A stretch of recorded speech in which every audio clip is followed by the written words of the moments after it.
दोस्तों, आप सबने भी मोहब्बत की होगी और कभी कभी मोहब्बत में ऐसा भी होता है कि जिस शख्स से हम मोहब्बत करते हैं वो जरूरी नहीं है कि हमें मिल जाए।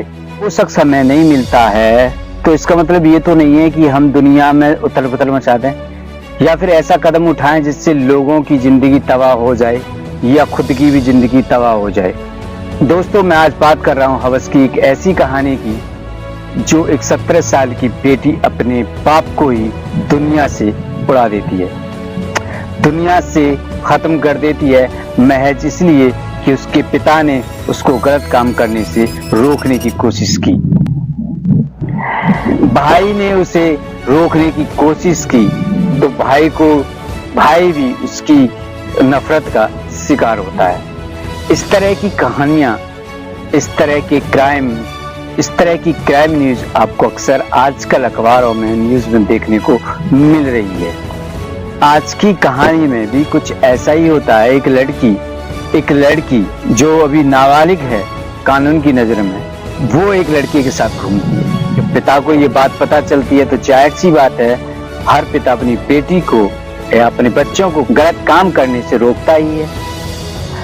उसके पिता ने भी रोकने की कोशिश करी तो देखिए क्या अंजाम होता है। हेलो, नमस्कार, आदाब, सत श्री अकाल, कैसे हैं आप सब। मैं सान स्टार हाजिर हूँ फिर से एक और नई सच्ची घटना के साथ में। आज की जो सच्ची घटना है वो उत्तर प्रदेश के कन्नौज जिला से है। यूं तो कन्नौज अपनी खुशबू के लिए पहचाना जाता है।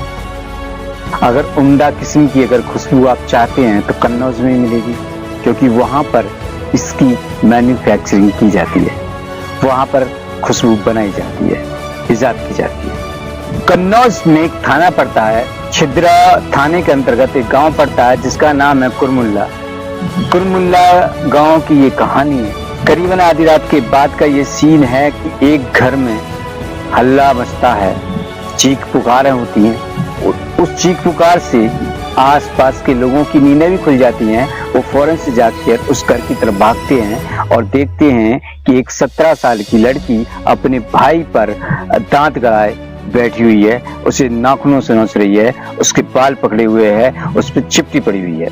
माँ उसे छुड़ाने की कोशिश कर रही है, लगी हुई है उसे छुड़ाने की कोशिश में कि किसी तरह से वो अपने भाई को छोड़ दे। वो सोच रही है कि लड़की पागल हो गई है। जब लोग इकट्ठा हो जाते हैं तो लोग उसको अलग करते हैं, तो फिर उसकी माँ अपने पति के कमरे में जाती है ताकि वो उसको जगा के लाए और बताए कि उसकी बेटी क्या गुल खिला रही है। जब वो अंदर जाकर देखती है तो वो पाती है कि उसका जो हस्बैंड है वो ऑलरेडी कटा हुआ पड़ा है। वो ये देखकर एकदम चीखती है और बेहोश हो जाती है। वो एकदम पीछे को लौटती है तो बेहोश हो जाती है और दरवाजे पे गिर पड़ती है। वो दरवाजे पे गिर जाती है तो लोग उसकी तरफ भागते हैं कि ऐसा क्या हुआ कि ये जो है गिर गई। वो अंदर जा वहां का नजारा देखते हैं तो उनकी आंखें फटी की फटी रह जाती हैं कि उस औरत का पति अजय रामपाल मरा पड़ा हुआ है। उसकी पत्नी सोनी बेहोश हो चुकी है। बेटी निधि पागलों जैसी हरकत कर रही है। जब बेटा है कि उसको जख्मी कर दिया गया कई जगह से। अब जब घर में ये आलम देखते हैं तो लोगों को समझने में देर नहीं लगी कि ये मर्डर भी इसी लड़की ने किया है।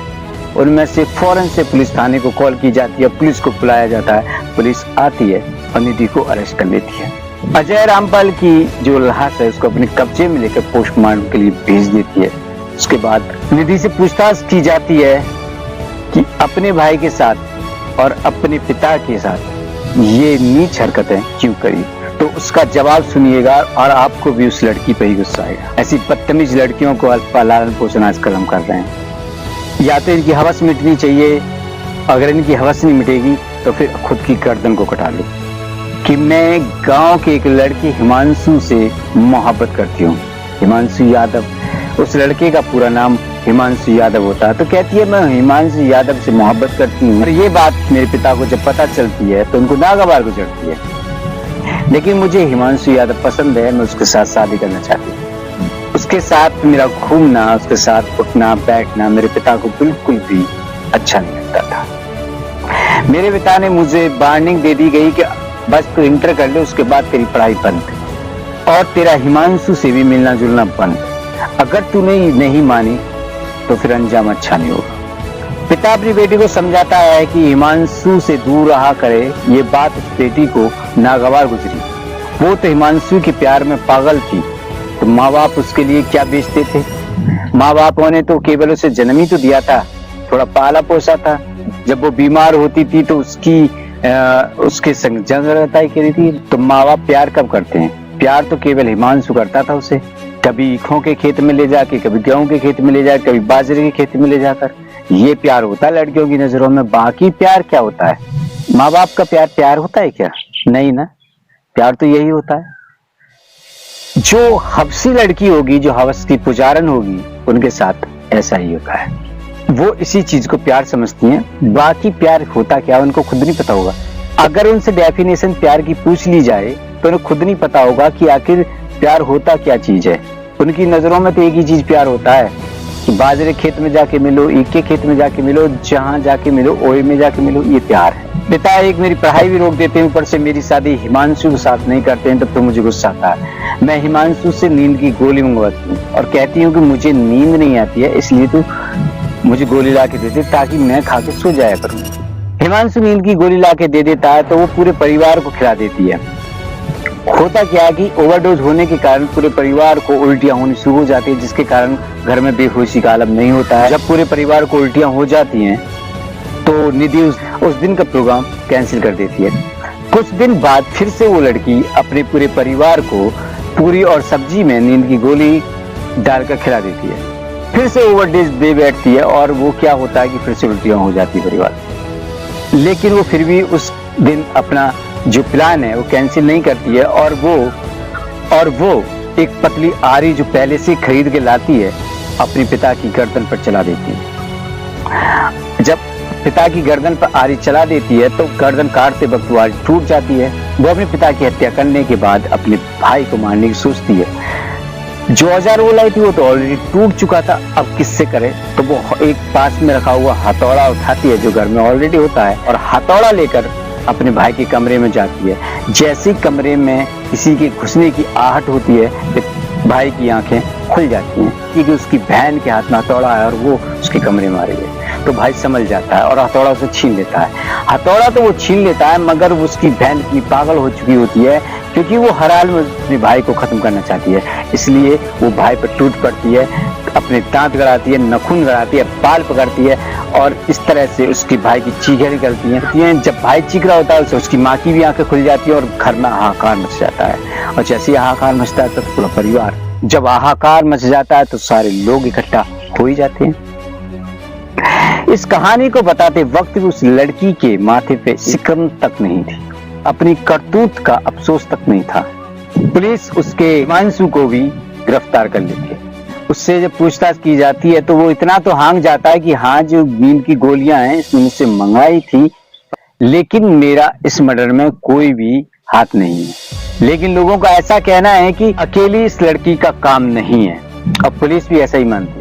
इसी कारण से दोनों को उठाकर पुलिस जेल भेज देती है। सो दोस्तों, ये थी वो लड़की जो अपनी हवस के लिए अपने पिता को मौत के घाट उतार देती है, अपने भाई तक को मारना चाहती है। दोस्तों, मेरा बस ऐसा मानना है, अगर तेरे अंदर इतनी ही आग पड़ रही थी तो पिता पर हथियार क्यों उठाना था?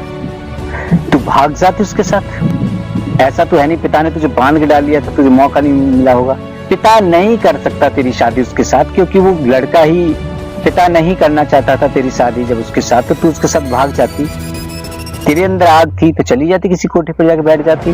तो ऐसा मानना है कि अगर लड़कियों के अंदर ज्यादा आग पड़ी तो जहाँ फिर कोटा खोलें और लड़कों का इमेज पैसे के पैसे कमाएंगे। मैं इस चीज में बिल्कुल भी सहानुभूति नहीं जताना चाहता। मैं ऐसी लड़कियों पर बिल्कुल भी सहानुभूति नहीं जताना चाहता जो अपने ही परिवार का कत्ल कर देती हैं, जो अपनी हवस के लिए अपने ही लोगों को मार देती हैं। मैं उस लड़की के साथ हमेशा रहता हूँ कि अपने परिवार पर आंच ना आए, इसलिए अपने प्यार को छोड़ देती हैं अपने। अब वैसे भी प्यार जैसी चीज आजकल की दुनिया में बची नहीं है। मैंने कहा था प्यार केवल वही बचा है कि ईखों में चलो, ओए में चलो, शहर में ओए तक और गाँव में ईखों तक, बस यही प्यार है, बस यही प्यार है, इसके अलावा प्यार नहीं है। उसके बाद अगर अब ठहर जाता है तो फिर अपने मुंह छिपाते फिरते हैं या फिर लड़की का मर्डर होता है। एग्जैक्टली प्यार परवाह नहीं। देखो, लड़का अपनी हवस के लिए उस लड़की को बहला फुसला कर ले तो जाता है ईखों तक, ओए तक। जब लड़की की गर्भ ठहर जाता है तो शादी की बात आती है तो वो सीधा मुकर जाता है। अगर प्रेशर जब लड़की करती है तो मारी जाती है, फिर लड़का उससे हाँ करके लेके चला जाता है, मार के चला आता है। और ये केस अक्सर आपने बहुत सारे देखे भी होंगे, सुने भी होंगे। यही होता है क्योंकि ये बेअकल होती है, तभी तो इनको दिमाग घुटनों में बताया जाता है। इनका दिमाग घुटने में नहीं होता तो इतनी सोचने समझने की शक्ति इनके अंदर होती। जिसने मुझे जन्म दिया, जिसने मुझे पाला पोसा, मैं उसे क्यों मौत के घाट उतारूं? मैं क्यों उसे मौत के घाट उतारूं? एक वक्त ऐसा भी आएगा कि यही लोग मुझे एक लड़का ढूंढ के देंगे मेरे इसी काम के लिए, लेकिन नहीं, इन्हें तो अपनी मरवानी की, सो मरवा बैठे। हाँ, ये हुआ इनका प्यार पूरा कंप्लीट। दोनों पहुंच गए जेल में। अब मिलाओ चौंस से चौंस। देख, दुनिया की नजरों में गिरे, वैल्यू, अपनी इज्जत की इज्जत गवाई, वैल्यू की वैल्यू खो दी, अपनी वैल्यू तक खो दी, जेल के जेल में पहुंच गए। सो दोस्तों, ये कहानी आपको कैसी लगी हमें कमेंट करके जरूर बताएं। अगर अच्छी लगी हो तो लाइक कर दें, चैनल पर नहीं तो सब्सक्राइब कर दें। मिलते अगली कहानी में, तब तक के लिए चाहेंगे इजाजत।